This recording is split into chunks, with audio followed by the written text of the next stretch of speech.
this way, you get played out of position. There was a poll that people were asking who they'd want to see USYK fight next. Joseph Parker was one, I can't remember who was number two, but Jai Opetaia came third. How realistic is that? USYK has said he's only going to fight one more time. Southpaws, Jai's a cruiserweight, probably one of the best cruiserweights of our era, I'll be honest. And he's 28 now. There's no other fights really in the cruiserweight division except Ramirez. The Ramirez fight is starting to become a bit of a stretch. We hope we get it across the line. We're focused on that, but if we don't get that fight, Jai probably has no option but to move up, because there's no other big fights in the cruiserweight division for Jai. There's no money fights. There's no fights that anyone can see is going to be a contest. Jai Opetaia, longest reigning current cruiserweight champion, probably has most title defences. I don't think no one's got a better pair of wins out of all the current belt holders than Jai's 2 wins over Bradis. All Jai's done is provide entertainment that asks to unify the belts, and he's come up short. Now they're contemplating a move up to heavyweight. I mean, he could just stay at cruiser and defend his belt, but there are no challenges that make it financially viable outside ZURDO, Baduchak and McCallion. Now, boxing fans, they're pouring out sympathy for Jai. What does that do for Jai and his career? Absolutely nothing. Boxing is a sport where you get what you negotiate. Boxing fans are looking at sanctioning bodies and actually believing that the structure in place provides the equal amount of opportunities that other sports do, like track and field, football, rugby, cricket, where they all play the same amount of games, and whoever makes the fastest times and throws whatever object the furthest, or jumps the furthest, or jumps the highest, or wins the most amount of games in the league is the best.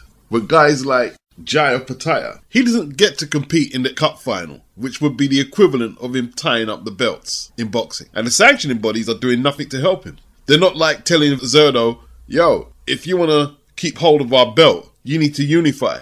And this is 2025. It's not because the mob are pulling strings. This is Golden Boy genuinely not fancying ZURDO's chances against Jai. And Jai just doesn't have a big enough contingency behind him to force them or shame them into taking the fight. Now here's the thing. All I'm hearing is people saying that Moses ITAUMA needs to work his way up to get a title shot. Well, like Peter Radmaker, who made his professional debut for the world title against Floyd Patterson in 1957. Or Leon Spinks, who had 7 fights before he fought Muhammad Ali. What about the time when Tommy Morrison was defending his WBO belt and Mike Williams wouldn't leave his dressing room to fight, and they pulled Tim Tomaszek out of the crowd to fight Tommy for the title? If Frank Warren can't get this fight for Moses, or if Turki decides to go another way, Moses will have to work his way through. But if it's good to go, he fights USYK, and that's that. Politics as usual.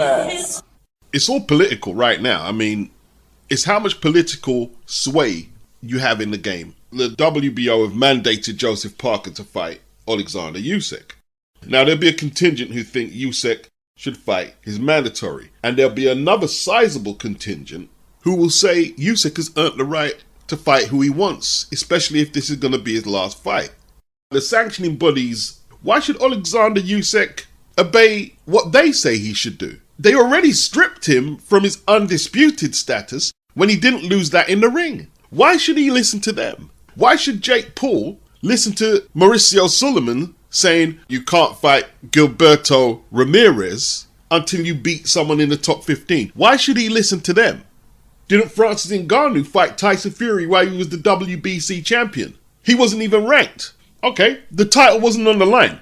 Didn't I see Sulaiman still trying to attach the WBC to the fight, making some special belt to commemorate the fight? So what if the belt weren't at stake? That's how phony and inconsistent they are. Jake Paul doesn't need Mauricio Sulaiman to do shit. And this is why ZURDO is not committing to the unification with Jai Opetaia, because he's waiting for Jake Paul. Now Jake is ranked number 14 by the WBC. I don't rely on the sanctioning bodies to tell me what I want to see in boxing. You get what you can negotiate in boxing. In modern day boxing, the fighters can literally do what they want. and so can you as the consumer. And what's the ruling anyway? They ranked him. He didn't rank himself. They ranked him. And if he's ranked number 14, as long as ZURDO doesn't have a mandatory, can he not fight Jake as a voluntary because he's in the top 15? Why does Jake have to fight someone in the top 15? You put him at number 14. You put him in a voluntary position. To Jake Paul, to the heavyweights, boxing is so different now. We're doing celebrity boxing. I don't think Moses ITAUMA is waiting around for a USYK fight. Frank Warren should right now be in the process of getting him another fight, and ASAP, because his last few fights are lasting 1 to 2 rounds. He needs to stay active. And if Turkey could pay USYK the type of money to indulge Turkey in the fight he wants to see, then more than likely the fight will happen. And Turkey will indulge. We know he's an indulgent character. He's impulsive. He will indulge. Congratulations, champ. You were absolutely incredible tonight. Did you enjoy that performance? Yeah, listen, I'm very happy. I trained hard. 3.5 months. I not look my family, my children. Now I'm a little bit tired. I wanna home. You're going to rest now. There's already a tweet gone out from you saying, maybe I fight Moses ITAUMA as well. Is that true? I don't know. Listen, now I wanna think what next. Now ask yourself what's next. But just like Keith Thurman said, there is a lot of celebrity attached to professional boxing. If you're waiting on your mandatory to be called, or you're waiting on the sanctioning bodies to facilitate unification, you could be waiting a long time. You got to be proactive, working with your promoter, your management, whoever's broadcasting your fight. Get onto the sanctioning bodies, but you've got to be doing it all. Utilizing social media, or get someone to do it for you. Your marketing, why this fight needs to happen. And if you're not doing that, I can't do nothing for you, man. Turkey doesn't appear to be in no hurry to make USYK versus Joseph Parker, or USYK versus Ajit Kabayel. And a lot of you in the comment sections won't admit it, is nobody really believes Joseph Parker can beat USYK. Kabayel is more of a dark horse. I'd rather see Kabayel get the shot, because he hasn't had a crack at a title yet.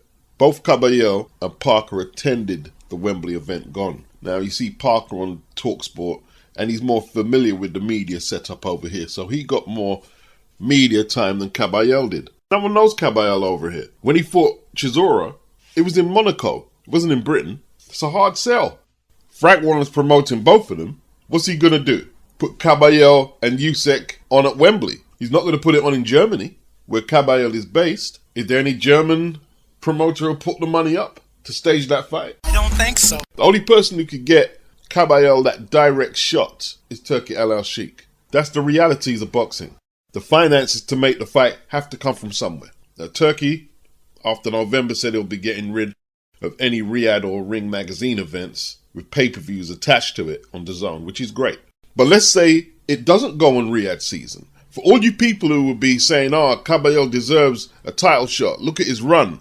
Makhmudov, Frank Sanchez, Zhilei Zhang, all stoppages. Would you be prepared to pay the pay-per-view that would be necessary to stage a fight like that against Alexander Usyk?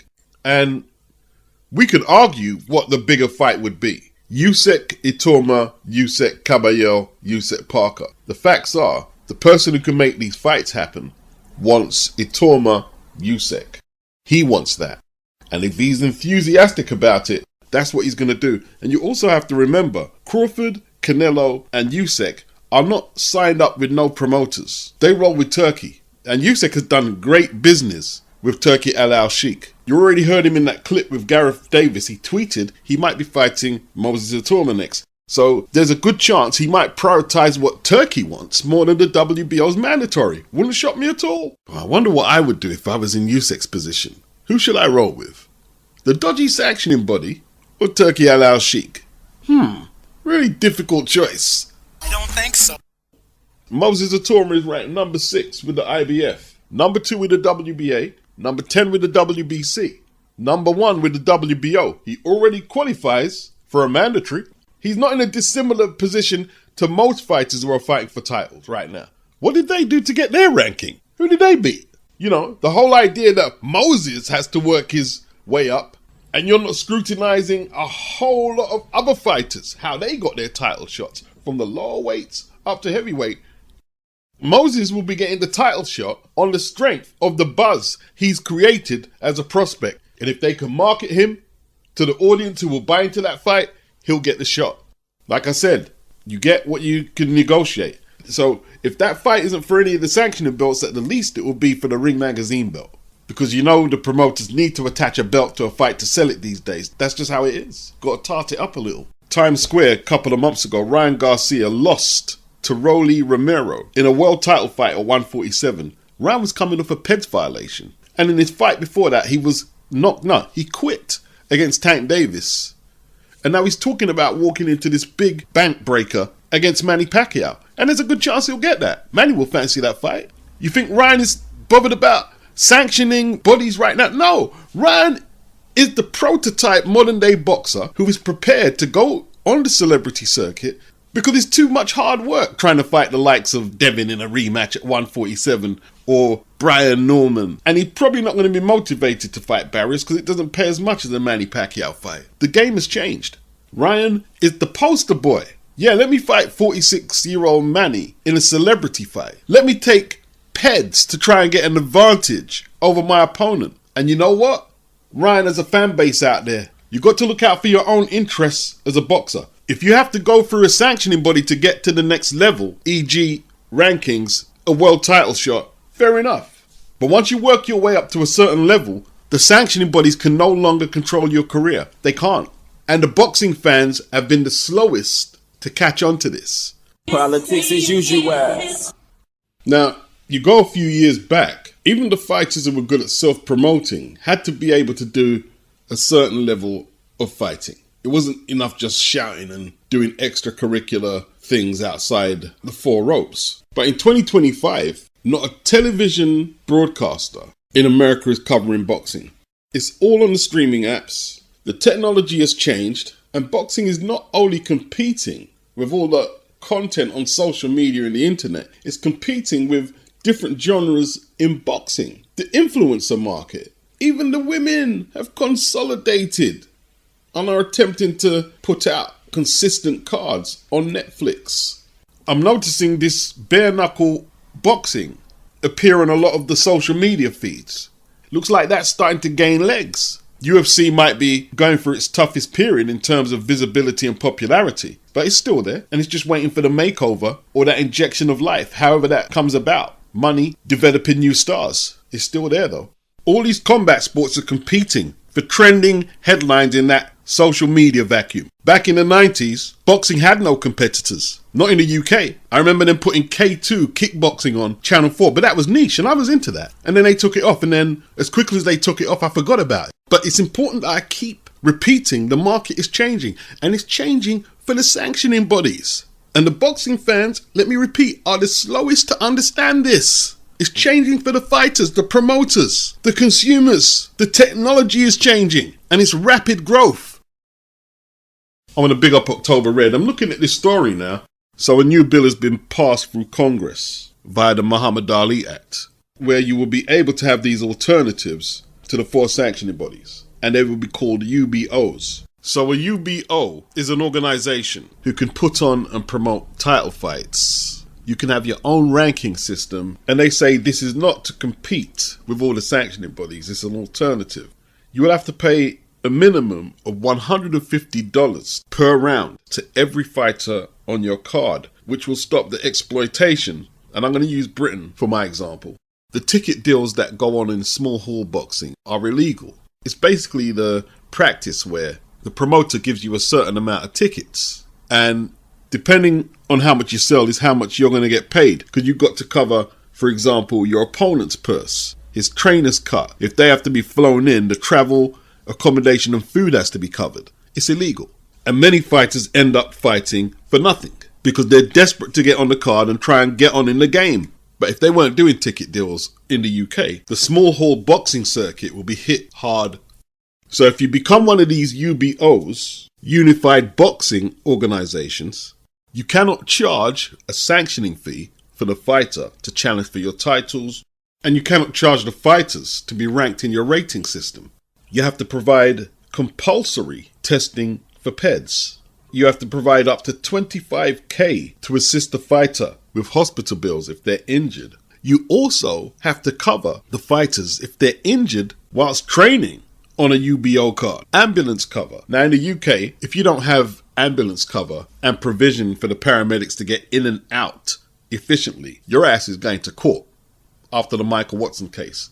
It's probably different in America. All this has been approved by the American Boxing Commissions and Lonnie Ali, Muhammad Ali's wife. So they basically updated the legislation on the Muhammad Ali Act, which has been laying there dormant for years, and the boxers barely use it. Now all of a sudden, Congress decide on this radical course of action to reform boxing in America. Well, just out of the blue? Are you telling me that Turkey and Dana White didn't have nothing to do with this? Because the article says here, the biggest benefactor of this new bill is probably going to be Dana White and Turki Al-Sheikh. Because obviously this is the route that they're going to get in the game to start TKO. This will basically be boxing's equivalent of the UFC. In the short term, this is not a threat to Al Heyman, Top Rank, Eddie Hearn, who put on cards across the pond, or Golden Boy. This is not a threat to them because they have ambulance provision. They test for PEDs, or at least they should be testing for PEDs on their cards. And none of the fighters on them promotions will be subject to ticket deals where the fighters don't get paid a thing on their cards. Now, they're talking about Callum Walsh, 14-0, 11 inside the distance, will be one of the boxers they're going to try and promote to be a star on flagship TKO. And people have been asking, well, is that the level of boxer that they're going to attract? Because Callum could become an attraction, but at the moment he's a prospect. But I don't think that's the point, whether they can attract elite boxers right now. I don't think that's the point. I think the point right now is for them to get a foothold on legislation on regulating the sport in America. Compulsory testing for PEDs is required on each card. The minimum you'll be able to pay a boxer in a professional fight, $150 per round. Might not seem like a lot to you, but to the fighters who are struggling to make ends meet, not getting paid at all because they'll be on perhaps the equivalent of what we call a ticket deal out here on a small hall show, it's a lot of money. Injury cover, whether you're injured in a fight or prepping for a fight on a UBO card. This will probably spell the end for a lot of the club promoters in America in time to come. They will attract a sizable amount of fighters who want to fight on this UBO format, aka TKO, because of all the benefits and cover they're going to get. Most boxers, when they're starting out in the pros, are more than likely struggling to make ends meet, moonlighting a couple of jobs. So knowing that they have the security if they get injured during a fight or training for a fight, they don't have to pay sanctioning fees and they don't have to pay to get ranked on a UBO platform, might be an attractive proposition. Now, if they become big stars on TKO, just like you hear UFC fighters complaining, well, this event done a whole load of pay-per-views, but their purse didn't reflect that, and they're dissatisfied. That could happen. That could be a potential issue. But we don't know yet. They haven't even produced one card yet, so we can't go there. This bill is going to point the spotlight at sanctioning bodies charging, in particular, fighters competing for the lower tier belts, having to pay sanctioning fees out of their purse when they're struggling to make ends meet, more than likely. Paying for rankings. So that's going to reflect the spotlight on the sanctioning bodies. And this is how you get a foothold in the game. Like VADA, when they came in and started testing and catching all these people, it put them at the front as a testing agency. And if Turkey and Dana bring all these stringent regulations, running a tight ship, they'll become the standard bearer in American boxing. They'll be holding a spotlight to the commissions, the sanctioning bodies, and the promoters. And that puts them in the ultimate position of power. Not short term, but this is long term strategizing. Because the Muhammad Ali Act, the common narrative is that Don King was eating too much money out of Tim Witherspoon's purses. Carl King, Don King's stepson, was put in the managerial role while Don promoted. This brought up the debate of conflict of interest. And the common narrative is that case between Don and Tim is what led to a Muhammad Ali Act. Now, most of the literature in that bill is aimed at the promoter's conduct to the fighter. But this amendment, which has been approved by Lonnie Ali and the American Boxing Commission, is basically covering what should be expected from an athletic commission, a sanctioning body, and a promoter. Now that's a lot to take on in terms of you reforming the sport. There ain't no promoters who are going to take out UBOs and try to become sanctioning bodies, compulsory testing every card. Not even some of the big promoters do that because of the financial cost. $150 minimum per round for a club fighter. A lot of them are not going to do that. There's not going to be a lot of people applying for UBOs. Do you have a platform to broadcast your fights like Turkey and Dana? Where are you going to broadcast your fights? You're going to try some of them second tier streaming apps that the PBC was selling pay-per-view to the UK on? Go on then. Turkey and Dana have been meticulously planning this behind the scenes, in my opinion. They've already probably got the media on board who are going to paint up the narratives that they're cleaning up the sport. They've got a co-sign from Muhammad Ali's wife. They've got congressmen backing this legislation, Brian Jack and Sharice Davids, that, as it says here, will provide professional boxers more opportunities, better pay, and greater safety protections. They're offering more than just boxing promotions. They're not trying to compete with no boxing promotion. What's that? With this initiative, TKO is competing with the promoters, with the sanctioning bodies, and with the commissions. I mean, a stroke of genius or what? They went through the Muhammad Ali Act, which is a US federal law. So it's government backed. And they're renaming it the Muhammad Ali American Boxing Revival Act, backed by Lonnie Ali, Ali's wife, and the Association of Boxing Commissions. The Muhammad Ali Act stopped the conflict of interest between manager and promoter and fighter. But yet, let's say TKO get into the business. The fighters are going to fight on the TKO platform for the TKO belt, which Turkey and Dana both own. No conflict of interest there. The rankings are controlled by TKO. They don't necessarily have to use VADA because they are their own commission, for want of better phrasing. They're their own commission. They can choose what testing agency they want to use. Could it be argued that they have their hands in too many pies with this UBO? Once the fighters sign into a contract, if they got a dispute about the rankings, they have to go see TKO. Any issues with the promoter, got to see TKO. Shouldn't there be some wiggle room for the fighters for some independent consultation and decisions they want to make about their career? They have a purse structure, which once the fighter signs into, they'll have great difficulties contesting any issues they have with the promoter. If they're going to lock fighters into this league system, the fighters need to look about, well, do they get a pension scheme if you're going to take so much control of everything and put a cap on what they can earn? This ain't the UFC, this is boxing, where boxers are used to having the freedom to negotiate the best deal possible for themselves. And what's detailed so far is basically a UBO is a promoter, a commission, and a sanctioning body. That's a lot of hats. No conflict of interest? Early days. This is all speculation, but it looks like a potential power move. Big time. But yo, you step this way, you get played out of position.